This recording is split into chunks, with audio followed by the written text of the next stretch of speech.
7 gjërat që meshkujt i mësojnë shumë vonë në jetë. Ka një ndryshim të madh midis të mësuarit të diçkaje dhe të mësuarit të saj në kohën e dur. Ky ndryshim është veçanërisht i theksuar kur bëhet fjala për burrat dhe mësimet e jetës.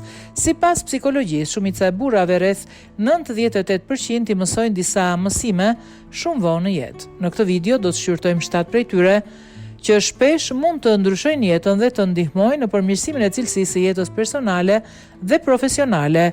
Prioriteti për shëndetin. Shumë burra e kuptojnë rëndësinë e shëndetit vetëm pas një periudhe të gjatë të neglizhencës. Ata shpesh e kalojnë shumë kohë duke kërkuar kënaqësi të menjëhershme ose duke u fokusuar vetëm në suksesin profesional duke lënë pas dore shëndetin e tyre. Por me kalimin e kohës ata e kuptojnë se shëndeti nuk është i pakufizuar dhe se është kyç për një jetë të gjatë dhe të suksesshme. Ruajtja e shëndetit është investimi më i rëndësishëm për të siguruar që do të mund të vazhdoni në garën e jetës për një kohë më të gjatë. Rëndësia e ekuilibrit midis punës dhe jetës personale. Në vitet e rinisë, shumë burra fokusohen kaq shumë në punë sa që e injorojnë jetën personale. Shumë ndjekin karrierën pa pushim, duke harruar se suksesi profesional nuk ka kuptim pa një jetë personale të kënaqshme.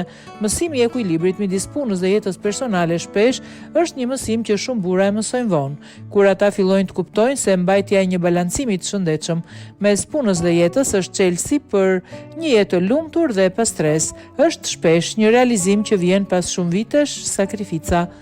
Investoni herët. Shumë burra e nënvlerësojnë fuqinë e investimit të përbërë dhe nuk investojnë herët duke shtyrë këtë hapasapi deri në vitet e tyre të vona, por sikurse Albert Einstein tha, interesi i përbërë është mrekullia e tetë e botës.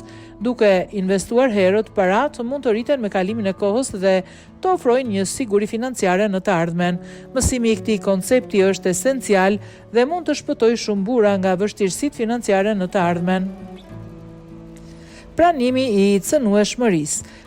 Në një shoqëri që shpesh inkurajon burrat të jenë të fortë dhe të kontrollojnë emocionet e tyre, shumë burra kanë të vështirë të pranojnë cënueshmërinë. Ata mund të ndihen të frikësuar ose të dobët nëse shprehin ndjenjat e tyre, por mësimi i fuqisë që ka të qenit i prekshëm është një hap i rëndësishëm për zhvillimin emocional dhe për ndërtimin e marrëdhënieve më të forta. Të jesh i hapur për ndjenjat dhe të lejosh të tjerët të shohin veten tuaj autentike është një forcë guximi dhe guxim. Vlera të thënit jo. Një tjetër mësim që shumica e burrave mësojnë vonë është se është në rregull të thuash jo. Puna dhe angazhimet mund të tërheqin burra për të thënë po vazhdimisht, duke shkaktuar lodhje të tepërt dhe stres. Mësimi i vlerës së vetmbrojtjes dhe rëndësisë për të ruajtur kufijt është esencial për shëndetin emocional dhe fizik. Të thuash jo është një mjet për të menaxhuar energjinë dhe për të siguruar që gjithçka që pranon të ketë një vlerë. Cilësia mbi sasi në marrëdhënie. Shumë burra gjatë jetës së tyre e kuptojnë vonë se marrëdhëniet e thella dhe kuptim plot janë më të rëndësishme se numri i njohjeve të rastësishme, ndërsa është e lehtë të masim suksesin nëpërmjet numrit të miqve ose ndjekësve. Marrëdhëniet me njerëz të cilët i njohim thellë janë ato që e pasurojnë jetën tonë. Investimi në marrëdhëniet tona dhe të qëndrueshme është një nga mënyrat më të mira për të krijuar mbështetje dhe kuptim në jetë. Rëndësia e dashurisë për veten. Një nga mësimet më të rëndësishme që burrat shpesh mësojnë shumë vonë është dashuria për veten. Në një botë ku shpesh inkurajon profesionizmin dhe përpjekjet për të arritur idealet të pamundura, është e lehtë të biesh në kurthin e vetkritikës dhe neglizhencës.